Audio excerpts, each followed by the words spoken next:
Every love story has a hidden truth, and every heart hides a lie. Sometimes the things we leave unsaid are the ones that haunt us the most. Diary of love and lies. Stories that feel real because they are.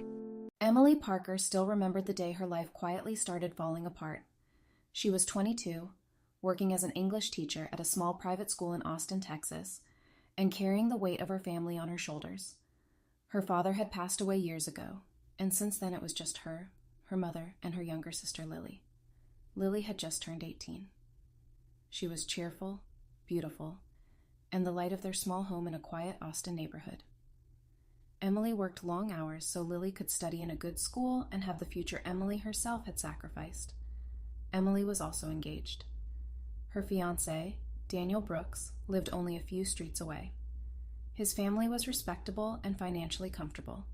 Everyone said Emily was lucky, but there was something strange about Daniel. He rarely called, rarely visited, and whenever Emily tried to talk about their future, he would avoid the conversation. Emily kept convincing herself that maybe he was just busy. Maybe after marriage things would be different. One afternoon while Emily was teaching her class, her phone kept vibrating. She ignored it until the break. When she finally checked, it was her mother calling again and again. A strange fear crawled into her chest. She rushed home as fast as she could. The moment she entered the house, she heard shouting coming from Lily's room. Her mother was crying and yelling, and Lily's voice sounded terrified. Emily pushed the door open. Her mother was shaking with anger while Lily sat on the bed, her face pale. "What's happening?" Emily asked. Her mother turned toward her with tear-filled eyes. "Ask your sister. She's ruined everything." Emily looked at Lily in confusion. Lily kept shaking her head. "Emily, I swear I didn't do anything wrong." Emily felt her heart pounding. "Then tell me what happened." Her mother finally spoke. "We went to the doctor today. They ran tests. Emily, Lily is pregnant." The room felt like it was spinning. Emily stared at her sister in disbelief. "Lily, tell me the truth," Emily whispered, but Lily kept crying. "I swear, I didn't do anything. I don't even know how this happened." Emily wanted to believe her, but the medical report felt like undeniable proof.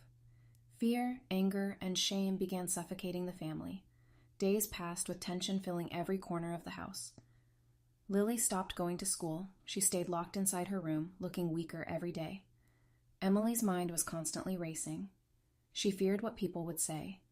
She feared losing Daniel and his family. She feared the scandal destroying their already fragile life. One evening, Emily stood in the kitchen holding a small bottle of pills her coworker had secretly given her. "Abortion medication," her coworker had whispered. "No one needs to know." Emily's hands trembled. She didn't want to hurt Lily, but she also believed she was protecting her sister's future. Slowly, she mixed the crushed pill into a glass of warm milk. Her heart pounded violently as she carried it to Lily's room. Lily looked at her quietly when Emily handed her the glass. There was something strange in her eyes, almost as if she sensed something. Still, she drank it. That night, Emily barely slept. Over the next week, Lily's condition worsened. She became pale, weak, and often complained about severe pain. Emily kept convincing herself everything would soon be over, but one afternoon while Emily was at school, she received a call from her mother. Her mother was screaming. "Emily, come to the hospital right now!" Emily's blood turned cold. She rushed to St. David's Medical Center in downtown Austin. When she arrived, she saw doctors rushing Lily into surgery. Her mother was crying uncontrollably in the hallway. "What happened?" Emily asked breathlessly. Her mother looked at her with a mixture of anger and heartbreak. "What did you give her, Emily?" Emily froze.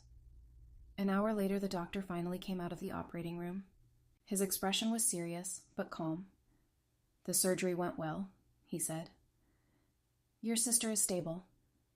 Emily felt her knees weaken with relief, but then the doctor said something that made the world collapse beneath her feet. "Your sister wasn't pregnant." Both Emily and her mother stared at him. "What?" Emily whispered. The doctor explained. She had a rare ovarian tumor. It caused abdominal swelling and hormonal changes that made it look like pregnancy. The The medication she took made the situation worse and caused internal bleeding.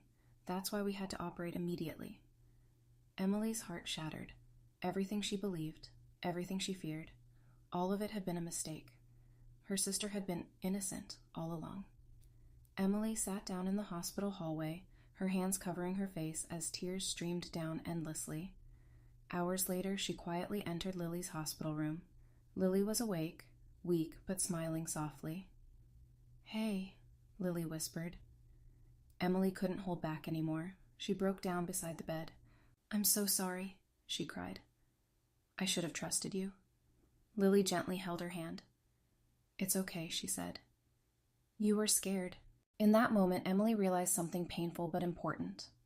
Sometimes fear makes people destroy the very things they love, and sometimes the truth arrives only after the damage has already been done.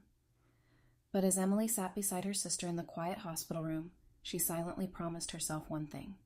From now on, no matter what the world said, she would always believe the people she loved first. Emily stayed beside Lily's hospital bed the entire night. The steady beep of the heart monitor echoed softly in the quiet room of St. David's Medical Center in Austin, and every sound reminded her how close she had come to losing the only sister she had. Lily looked fragile, her pale face resting against the white pillow, but her eyes were calm. Almost too calm. Emily kept staring at her, guilt burning inside her chest. "Does it still hurt?" Emily asked softly. "A little," Lily replied with a faint smile. "But I'll survive." Emily lowered her head. "I almost killed you." Lily squeezed her hand gently. "No, you were scared. Anyone would have been." But Emily knew the truth was harsher than that. Fear had turned her into someone she barely recognized. Morning sunlight slowly crept through the hospital window. Their mother had finally fallen asleep in the waiting room after hours of crying. For the first time since the nightmare began, the room felt quiet. Yet something still didn't feel right. Emily kept replaying the doctor's words in her mind. Ovarian tumor, swelling, mistaken reports. Then suddenly she remembered something. "Lily," Emily said carefully, "when Mom took you to the clinic before, what exactly happened?" Lily looked toward the ceiling for a moment, trying to recall. "I went because I kept feeling dizzy. The doctor took some tests, but then got called away for an emergency. Mom grabbed the reports from the desk and we left." Emily's stomach tightened. "So, you never actually heard the doctor confirm anything?" Lily slowly shook her head. "No." Emily felt a chill crawl down her spine. A simple mistake, a wrong report, a misunderstanding that destroyed their peace. But that wasn't the only thought troubling her. There was still Daniel. Her fiancé had completely disappeared during the entire crisis. Not a single call, not a single message. Emily suddenly felt something she had ignored for months. Doubt. Later that afternoon, Lily fell asleep again, and Emily stepped outside the hospital. Warm Texas air brushed against her face as she walked across the parking lot. She pulled out her phone and dialed Daniel. For a moment, she thought he wouldn't answer, but this time, he did. "Emily?" His voice sounded distant. "Where have you been?" she asked quietly. "Busy." That single word irritated her more than she expected. "Busy?" she repeated.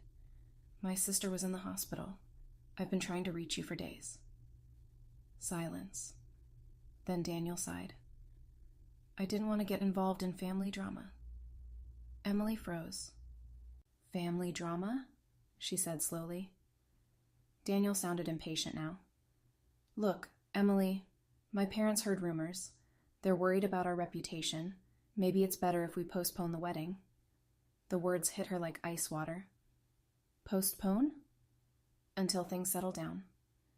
Emily suddenly felt something strange. Not sadness, relief. For months, she had been chasing a man who barely cared. Now, standing outside the hospital where her sister had almost died, she realized something important. Some relationships end not because of tragedy, but because the truth finally shows itself. Emily spoke calmly. "No need to postpone anything." Daniel sounded confused. "What do you mean?" "I mean," Emily said, her voice steady. "There won't be a wedding." And before he could reply, she ended the call. For a few seconds, she simply stood there, feeling the weight lift from her chest. Then she walked back inside the hospital. That evening, Lily woke up again. "You look different," Lily said with a playful smile. Emily raised an eyebrow. Different how? Lighter.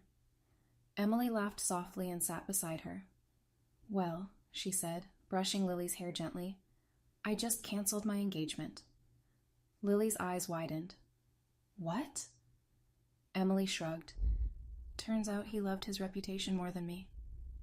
Lily shook her head slowly. "His loss." For a moment they both laughed. The first genuine laugh in weeks. Then Lily suddenly looked at her mischievously.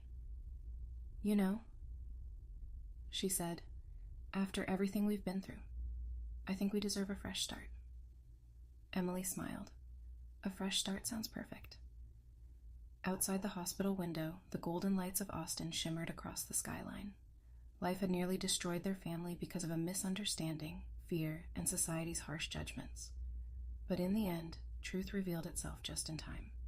Emily had lost a fiancé, but she had gained something far more important. Clarity. She finally understood that real love is not the one that disappears in difficult times. Real love is the one that stands beside you when the whole world turns against you.